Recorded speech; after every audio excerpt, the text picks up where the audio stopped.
Hello everybody. So lately I've been thinking a little bit about where a digital artist should get started, and I was trying to figure out the perfect starting point, and I remembered that when I first started I was having a really hard time picking out a drawing tablet.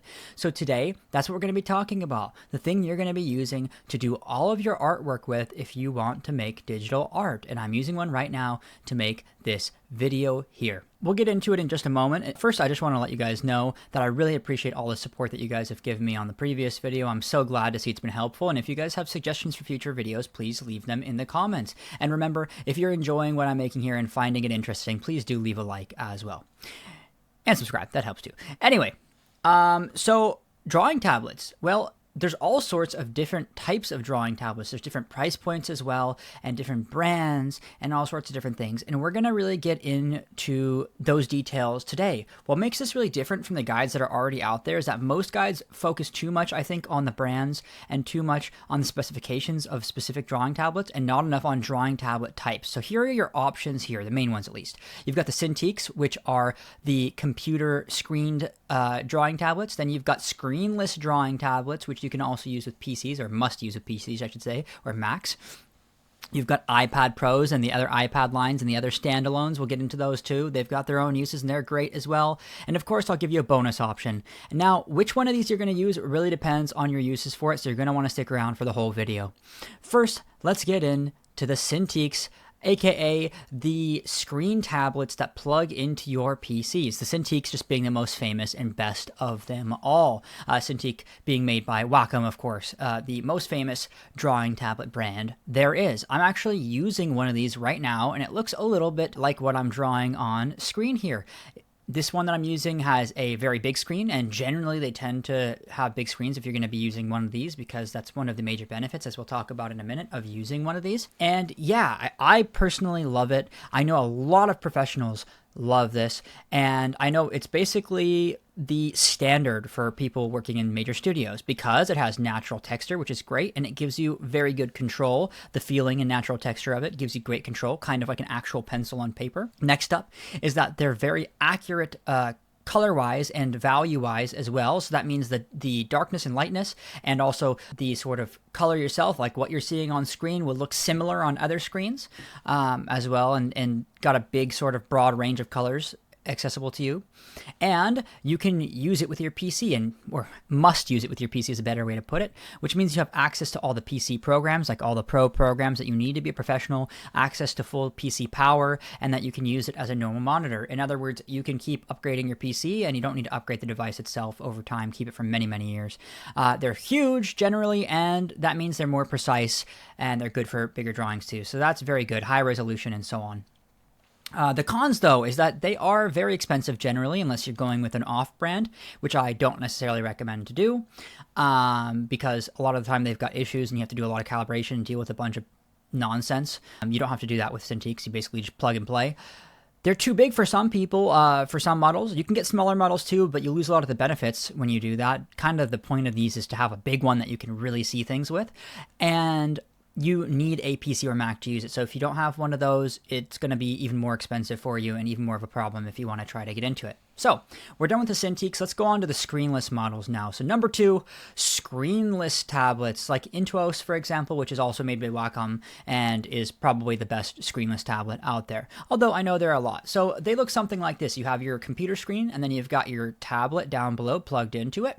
And you actually, you have your computer, and then you've got your screen, and you look up at the screen, I guess, while you're drawing down there. It's pretty weird. It can feel strange sometimes, but it's got a lot of pros too. They're very, very cheap.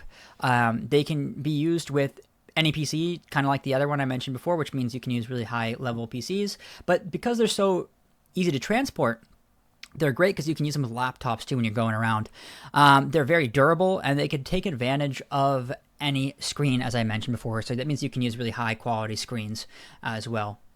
And you can sort of do that to some extent with the other one too if you've got a second screen you're mirroring to, but not as good for that use at least.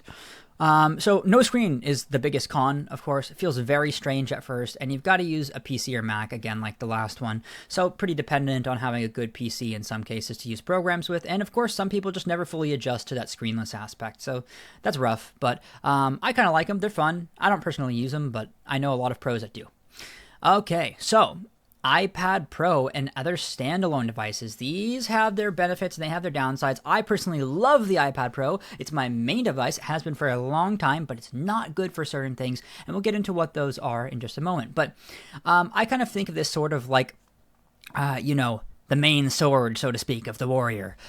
You whip this bad boy out, you can take it everywhere with you, it's fantastic. And so that's why the first pro is, of course, its portability. You can take it anywhere, do anything with it, it's fantastic, it's awesome, it's great. Great screen quality if you're using an iPad Pro. Others vary. Hard to say about those ones, but I love using an iPad Pro personally.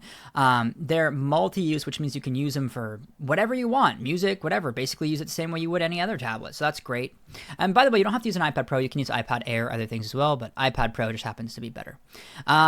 They're very slick and sleek as well. So that means you can use it kind of like a whiteboard. If you really like that smooth feel, great for that sort of thing. Pretty cool for line art if you enjoy like thicker lines. Procreate and mobile program access. So Procreate is a great mobile program for doing artwork. It's perfect for beginners especially. Highly recommend it because it's very simplified. And yeah, that's really great. But you don't have access to a lot of other programs. So again, the con is that it's harder to connect to the PC. You can actually connect them to PCs and Macs, but it's not as easy to do, and it has some lag, I think, in my experience in the past. Might have gotten better, but probably not as good as it needs to be still. Anyway, because you can't really connect it to the PC as well, it means less power and storage options. In other words, you have to deal with the internal storage and battery. You've got less options for programs as well, as I mentioned before, especially for 3D programs because they're not as powerful as PCs are. It's hard to film good footage because you generally can't use OBS on these kinds of devices.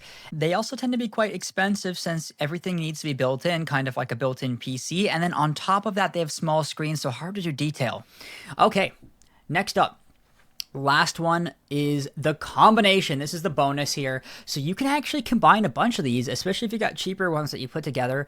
But as you go farther down the road and become more professional, you're going to want to do this one, honestly. You're going to want to combine things. A lot of people like to combine cheap screen tablets and a PC together with an iPad Pro. There are some good cheap screen tablets like the Huion models that are around and so on. So look into those. Pretty cool if you want to have best of both worlds. And then for some pros, I've actually seen them do this before in a studio before in Warner Brothers when I visited. One of them was using, the art director actually was using a screenless tablet, and he actually had a color graded super high quality screen as well that he was using with it. And so he could go back and forth between his normal screen and that color graded screen, and it really gave him options in regard to checking all of his different colors to make sure things are great. And if you're drawing a lot, guess what? You burn out that little screenless tablet, just buy another one. Anyway, so generally pros use either a Cintiq or a combination, and beginners often use either screenless or iPad Pro. Some pros use iPad Pros for some things as well, in spite of the name. They're not the most common for pros, probably. They're a little bit more common these days, though, because they've gotten so much more powerful. But again, the screen is just too small. So yeah, if you're a beginner, screenless or iPad Pro, probably pretty good. For top-of-the-line pro work, you really need a Cintiq, and you probably need some other things too, like maybe one of these color-graded screens that I was showing before, like this one here. Give it a second. There we go. Okay.